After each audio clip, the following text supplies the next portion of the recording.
rijalan katsiran wa nisaa wattaqullaha alladzi tasaaluna bihi wal arham innallaha kana 'alaikum raqiba.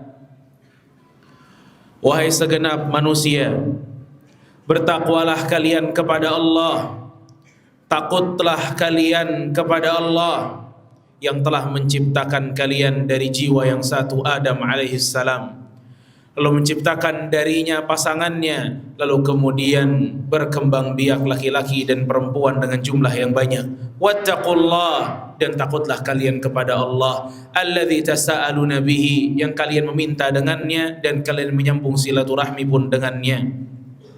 Innallaha kana 'alaikum raqiba, dan Allah senantiasa mengawasi kalian. Amma ba'd, fa inna asdaqal hadithi kitabullah wa khairal huda huda Muhammadin sallallahu alaihi wasallam wa syarral umuri muhdatsatuha wa kullu muhdatsatin bid'ah wa kullu bid'atin dhalalah. Amma ba'd, jamaah kaum muslimin rahimani wa rahimakumullah, jamaah salat Jumat Masjid Al-Muhajirin yang semoga diberikan keistiqamahan oleh Allah Subhanahu wa taala. Kita mengetahui bahwa di dalam agama kita yang hanif ini, yang lurus ini, agama yang indah ini senantiasa memerintahkan kepada kita untuk berbuat baik kepada sesama, senantiasa memotivasi agar kita bisa berlaku adil kepada sesama, dan terus mengancam jangan sampai kita berbuat buruk kepada sesama. Maka banyak ayat yang berbicara tentang bagaimana berbuat baik kepada sesama, haramnya berbuat zalim kepada orang lain, dan itu semua telah kita ketahui. Akan tetapi terkadang akhlak baik kita, interaksi kita kepada orang, muamalah baik kita kepada orang cepat luntur, tidak istiqamah, tidak menahun, tidak lama. Hari ini kita bersalaman dengannya, besok bisa jadi musuhan. Hari ini kita senyum dengannya, besok bermuka masam. Hari ini kita sampaikan salam, besok kita tidak lagi menyampaikannya. Mengapa? Akhlak yang baik ini yang sama-sama telah kita ketahui Islam menjunjung tinggi, sering luntur di dalam jiwa kita, tidak langgeng, tidak lama. Ini karena jiwa kita yang begitu lemah. Jiwa kita dalam melakukan suatu amalan begitu lemah, mudah bergeser, mudah melepaskannya. Maka penting bagi kita mengetahui pondasi-pondasi yang telah diberikan oleh Allah Subhanahu wa taala dan Rasulnya, agar perbuatan baik kita kepada sesama itu istiqamah. Akhlak baik kita kepada keluarga istiqamah. Interaksi baik kita kepada masyarakat istiqamah. Pondasi-pondasi ini harus menancap di dalam hati agar amalan terus bisa kita lakukan hingga akhir nanti. Di antara prinsip yang disebutkan oleh para ulama agar perbuatan baik kita senantiasa istiqamah adalah lakukanlah perbuatan baik, lakukanlah interaksi baik kepada sesama dengan ikhlas, tulus kepada Allah Subhanahu wa taala. Terdapat sebuah hadis yang bisa menjadi pelajaran besar bagi kita semua agar perbuatan baik kita kepada orang, interaksi kita kepada orang terus berjalan baik. Hadis diriwayatkan oleh Imam Muslim, hadis yang begitu agung, di mana ada seorang laki-laki datang kepada Rasulullah sallallahu alaihi wasallam. Orang itu curhat kepada Rasul sallallahu alaihi wasallam akan keadaan hubungannya dengan keluarganya, dengan karibnya, dengan kerabatnya. Dia mengatakan, "Ya Rasulullah, inna liya qarabah." Aku punya keluarga ya Rasulullah. asiluhum wa yaqta'uni. Jika aku menyambung silaturahmi kepada mereka, mereka memutusnya. Uhsinu ilaihim wa yusi'una ilai. Aku berbuat baik kepada mereka, namun mereka berbuat buruk kepadaku. Ahlumu lahum wa yajhaluna alai. Aku lembut terhadap mereka, namun mereka kasar kepadaku. Lihat jemaah rahimani wa rahimakumullah. Alangkah keadaan ini menyempitkan hati seseorang, membuat hati kita tidak nyaman.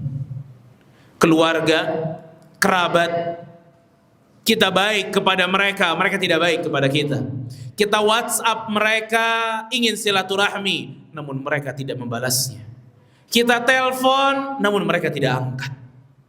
Kita datang ke rumahnya, mereka tidak bukakan pintunya. Kita berikan hadiah, mereka tolak. Seluruh upaya kebaikan kita jalankan, namun sedikit pun tidak pernah mendapat balas kebaikan. Inilah keadaan orang itu. Namun lihat bagaimana jawaban Rasulullah sallallahu alaihi wasallam. Kata Rasulullah sallallahu alaihi wasallam, "In kunta kama qulta." Jika keadaanmu seperti yang kau ceritakan, faka'annaka tusifuhumul mal, maka apa yang kamu lakukan seakan-akan telah memberikan pasir panas ke wajah-wajah mereka. Lalu Rasul sallallahu alaihi wasallam mengatakan, "Wala yazalu ma'aka Allahu zahiran," dan Allah akan senantiasa membelamu terhadap mereka selama sikapmu seperti ini. Allah akan senantiasa menolongmu terhadap mereka jika sikapmu seperti ini. Lihat jemaah rahimani wa rahimakumullah. Ini hadis besar, azim, agung, memberikan kepada kita prinsip bagaimana caranya bermuamalah, bagaimana caranya berinteraksi. Rasulullah SAW menuntut orang tersebut untuk tidak berubah sikap, walaupun respon dari keluarganya tidak baik. Rasul tidak mengatakan kepadanya, ya udah kalau begitu cuekin aja, lupakan saja, tidak perlu lagi silaturahmi, tidak. Tapi justru Rasulullah SAW memotivasi orang tersebut dengan motivasi ukhrawi, bahwa Allah akan memberikan kepadanya pertolongan.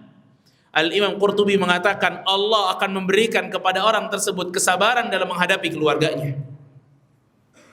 Inilah jawaban dari Rasulullah SAW. Yang Rasul inginkan adalah, jika Anda berbuat baik, maka langgengkanlah perbuatan baik. Jika Anda berakhlak baik, teruskanlah akhlak baik. Jangan pernah menunggu bagaimana respon orang tersebut. Jangan pernah menunggu bagaimana timbal balik dari orang tersebut. Terkadang kita, jika berbuat baik akhlak, jika berbuat baik silaturahmi, kita ingin melihat apakah orang yang kita berikan akhlak baik kita baik juga kepada kita atau tidak. Maka jika kita dalam melakukan kebaikan masih fokus kepada respon orang lain, maka akhlak kita tidak akan bertahan, kebaikan kita tidak akan bertahan. Bayangkan orang ini, asiluhum wa yaqta'uni, aku menyambung silaturahmi namun mereka memutusnya. Kalau menyambung silaturahmi kepada orang yang baik sama kita bukanlah sebuah tantangan, tapi prinsip kebaikan di dalam Islam, jangan pernah berbuat baik karena respon orang-orang. Saya salam Ustadz sama dia, tapi dia nggak jawab salam saya, maka terakhir tuh saya salam dengan dia. Rusak akhlaknya. Kenapa? Karena dia menunggu respon orang. Di hadapannya bukan ridha Allah, di hadapannya bukan apa yang dijanjikan oleh Allah. Saya senyum kepadanya namun dia tidak balas senyuman saya, maka saya tidak akan senyum lagi kepadanya. Nah, prinsip ini tidak ada dalam Islam. Prinsip Islam, kita senyum kepadanya mengharap ridha Allah, bukan balasannya. Kita salam kepada dia bukan mengharap jawaban salamnya, tapi berharap apa yang ada di sisi Allah. Kita membantunya bukan untuk kalau kita yang lagi sulit nanti dibantu oleh dia, bukan. Kita membantunya karena ingin ridha Allah. Kita membantunya bukan ingin meminta rasa terima kasih, ucapan syukur darinya, bukan. Ini yang diajarkan Rasulullah SAW. Prinsip berbuat baik ikhlas, tulus. Kenapa Anda meminjamkan uang kepadanya? Agar nanti jika saya yang sulit, dia juga mau meminjamkan uang kepada saya. Ini tidak ikhlas. Ini tidak ikhlas. Ini bukan amalan tulus lillah. Amalan yang tulus lillah pada saat Anda meminjamkan uang dan berharap pahala di sisi Allah. Anda membantunya berharap pahala di sisi Allah. Makanya Syekhul Islam Ibn Taimiyah rahimahullah, beliau mengatakan as-sa'adatu fi muamalatil khalqi an tu'amilahu lillah. Kebahagiaan dalam berinteraksi kepada manusia didapatkan jika kalian berinteraksi karena Allah. Kita berbuat baik kepada orang-orang tersebut ya karena Allah memerintahkan saya berbuat baik kepada mereka, bukan menunggu respon mereka. Dan saya tidak menzaliminya karena saya takut hukuman Allah. Itu dia, bermuamalah lillah. Makanya Rasulullah SAW dalam hadis yang lain menyebutkan laisal wasilu bil mukafi walakinnal wasil idza qata'athu rahimah wasalaha. Kata Rasulullah SAW, orang yang bersilaturahmi itu bukanlah orang sekedar membalas kebaikan, tapi orang yang bersilaturahmi itu adalah orang yang menyambung silaturahmi pada saat diputus. Itu orang yang bersilaturahim. Tidak peduli dengan respon orang apa, yang penting dia maju karena Allah Subhanahu wa taala. Dan itulah keikhlasan dalam bermuamalah. Itu prinsip yang pertama. Dan prinsip yang kedua, Rasulullah SAW mengajarkan kepada kita. Kata Rasul SAW, berbuatlah kepada orang lain sebagaimana engkau ingin diperlakukan seperti itu. Lakukanlah orang lain sebagaimana engkau ingin diperlakukan seperti itu. Rasulullah SAW bersabda, kata Rasul SAW, "Faman ahabba an yuhzahzaha 'anil nar wa udkhilal jannah." Siapa yang ingin dijauhi dari neraka dan masuk ke dalam surga, falyudrik maniyatuhu, maka saat kematian datang berimanlah kepada Allah dan hari akhir dan berlakulah kepada manusia sebagaimana Anda ingin diperlakukan seperti itu. Prinsip yang kedua ini, jamaah rahimani wa rahimakumullah, sebagai timbangan bagi kita. Kalau kita ingin berlaku kepada seseorang, maka timbanglah kepada diri kita. Apakah kita juga ridha dan senang jika kita diperlakukan seperti itu oleh orang? Apakah kita menginginkan kita juga diperlakukan seperti itu oleh orang? Adillah kepada orang lain sebagaimana kita menuntut adilan kepada mereka. Kadang saat kita yang berbuat salah kepada orang tua kita, saat kita yang salah kepada pasangan kita, saat kita yang salah kepada anak-anak kita, saat kita yang salah kepada partner kerja kita, saat kita yang salah kepada kawan-kawan kita, kita berharap mereka bisa memaafkan kita dan memberikan kita uzur. Akan tetapi jika mereka yang salah, maka mata kita begitu tajam mengkritisi mereka. Kita menuntut kesempurnaan kepada mereka dan menuntut mereka memberikan uzur kepada kita. Ini tidak adil. Ini tidak akan menjadikan akhlak kita terus berjalan istiqamah. Namun Rasulullah SAW mengajarkan sebaliknya, muamalahkan manusia sebagaimana engkau ingin dimuamalahkan seperti itu. Jika engkau ingin dimaafkan, maafkanlah mereka. Jika ingin pendapatmu didengar, maka dengarlah pendapat mereka. Jika engkau ingin ditaati, maka taatilah juga mereka. Inilah prinsip dari Rasulullah SAW. Janganlah kita meminta untuk dimengerti, tapi kita tidak pernah mau mengerti alasan orang lain. Inilah dua prinsip jamaah rahimani wa rahimakumullah yang bisa menjadikan kita istiqamah dalam bermuamalah baik kepada orang lain. Barakallahu li wa lakum fil Qur'anil azim wa nafa'ani bima fihi minal ayati wadh-dhikril hakim. Aqulu qawli hadha wa astaghfirullahu li wa lakum. Alhamdulillah. Alhamdulillahil azizil ghaffar al-wahidu al-qahhar wassalatu wassalam ala nabiyyina Mustafal Mukhtar wa ala alihi al-adhar wa ashabihi al-abrar. Amma ba'du. Allah subhanahu wa ta'ala menginginkan pada tahun 5 Hijriyah terjadilah sebuah fitnah besar yang menimpa keluarga yang paling mulia, keluarga yang paling suci, keluarga Nabi Muhammad sallallahu alaihi wasallam. Isu yang begitu keji tersebar yang dituduhkan kepada ibunda Aisyah radhiyallahu taala anha, wanita yang paling dicinta oleh Rasulullah sallallahu alaihi wasallam. Aisyah dituduhkan dengan tuduhan yang keji, yaitu perzinahan, hingga orang-orang di kota Madinah membicarakan tentang Aisyah, membicarakan tentang isu tersebut. Banyak dari kalangan sahabat termakan dengan isu tersebut, hingga Allah subhanahu wa ta'ala menurunkan surat An-Nur mulai dari ayat 11 hingga ayat 22 menyatakan bahwa Aisyah bersih dari tuduhan tersebut. Hingga saat jelas perkara, mulailah Rasulullah SAW mendata siapa yang menjadikan berita ini viral. Siapa di antara orang-orang yang masif menyebarkan berita ini? Ternyata didapati ada tiga dari kalangan kaum mukminin. Di antaranya adalah Mistah radhiyallahu anhu. Mistah yang akhirnya termakan isu yang dibuat oleh seorang munafik Abdullah ibn Ubay bin Salul, hingga akhirnya Mistah juga masif sekali menyebarkan berita ini. Dan Mistah itu adalah sepupu dari ayahnya Aisyah radhiyallahu anha, Abu Bakar As-Siddiq. Abu Bakar As-Siddiq tahu Mistah ini sebagai sepupunya. Makanya Abu Bakar juga melihat Mistah sebagai sepupunya. Mistah adalah seorang yang miskin, maka Abu Bakar memberikan bantuan per bulan untuk Mistah. Per bulan untuk Mistah.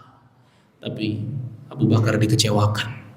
Ternyata di antara yang masif menyebarkan fitnah kepada anaknya justru sepupunya yang setiap bulan dia bantu.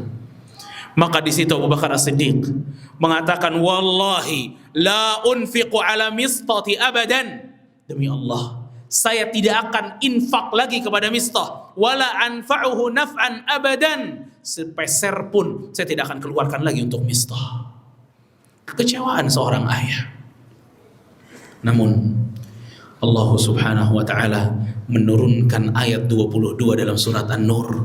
Allah berfirman, wala ya'tali ulul fadli minkum wasa'ah an yu'tu ulil qurba wal masakin wal muhajirin fi sabilillah.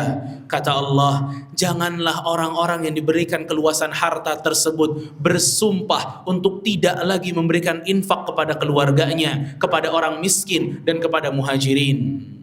Wal ya'fu wal yasfahu, maafkanlah mereka yang salah, ampunilah mereka-mereka yang salah. Ala tuhibbuna an yaghfirallahu lakum, tidakkah kalian juga menginginkan Allah mengampuni kalian? Wallahu ghafurun rahim. Jamaah rahimani wa rahimakumullah.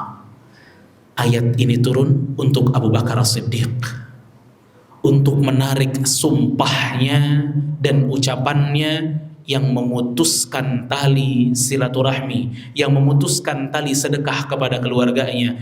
Allah meminta Abu Bakar untuk memaafkan Mistah. Allah meminta Abu Bakar untuk mengampuni Mistah sebagaimana Abu Bakar ingin jika Allah mengampuninya. Maka Abu Bakar radhiyallahu anhu begitu mendengar ayat ini, beliau mengatakan, bala ya Rabbi, wallahi inna lanuhibba an yaghfirallahu li. Demi Allah, aku sangat menginginkan Allah mengampuniku. Maka Abu Bakar mengatakan, wallahi la anqati'u anhu abadan, demi Allah saya tidak akan pernah memberhentikan sedekahku kepada Mistah selama-lamanya. Lihat jamaah, Abu Bakar sekecewa itu di awal, kemudian berubah, terus berakhlak baik kepada keluarganya. Kenapa? Karena dua prinsip tadi.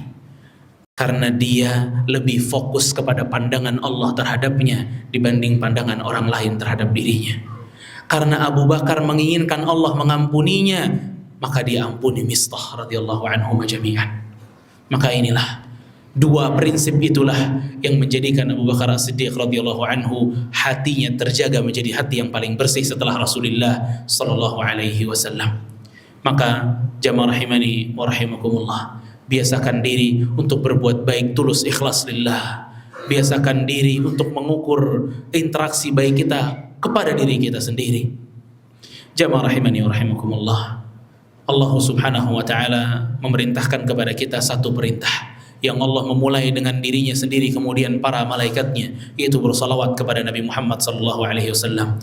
Allah subhanahu wa ta'ala berfirman, innallaha wa malaikatahu yusalluna 'alan nabi ya ayyuhalladzina amanu sallu 'alaihi wa sallimu taslima wa qala sallallahu alaihi wasallam man shalla 'alayya salatan wahidah sallallahu 'alaiha biha 'ashra. Siapa yang bersalawat kepada Rasulullah satu kali, Allah akan bersalawat untuknya 10 kali. Fa usalli wa usallim ala sayyidina wa habibina wa maulana Muhammad ibn Abdullah wa ala alihi wa sahbihi ajma'in. Allahumma ighfir lil muslimina wal mu'minat wal mu'minina wal mu'minat al ahya'i minhum wal amwat innaka qaribun mujibud da'awat ya qadhiyal hajat. Allahumma ij'alna minal mukhlisin, Allahumma ij'alna minal mukhlisin, Allahumma ij'alna minal mukhlisin. Ya Allah, jadikanlah kami orang-orang yang ikhlas dan tulus dalam beribadah kepadamu. Jadikanlah kami orang-orang yang tulus dan ikhlas dalam beribadah kepadamu. Allahumma hadina li ahsanil akhlaq wa la yahdi li ahsaniha illa ant. Wasrif anna sayyi'aha wa la yasrifu anna sayyi'aha illa ant. Ya Allah, berikanlah kami akhlak-akhlak yang baik. Tidak ada yang bisa memberikannya kecuali Engkau. Dan palingkanlah kami dari akhlak-akhlak yang buruk, karena tidak ada yang bisa memalingkannya dari kami kecuali Engkau. Rabbana zalamna anfusana wa illam taghfir lana wa tarhamna lanakunanna minal khasirin. Ya Allah, jadikanlah kami orang-orang yang bisa memberikan maaf kepada orang lain. Jadikanlah hati-hati kami hati yang bisa memberikan maaf kepada orang lain. Ya Allah, jadikanlah hati-hati kami hati yang mampu memberikan maaf kepada orang lain. Ya dzal jalali wal ikram, ya hayyu ya qayyum, bi rahmatika nastaghits. Aslih lana sya'nana kullah wa la takilna ila anfusina tarfata 'ain. Rabbana atina fid dunya hasanah wa fil akhirati hasanah wa qina 'adzaban nar. وصلى الله على نبينا محمد وعلى آله وصحبه أجمعين وآخر دعوانا عن الحمد لله رب العالمين.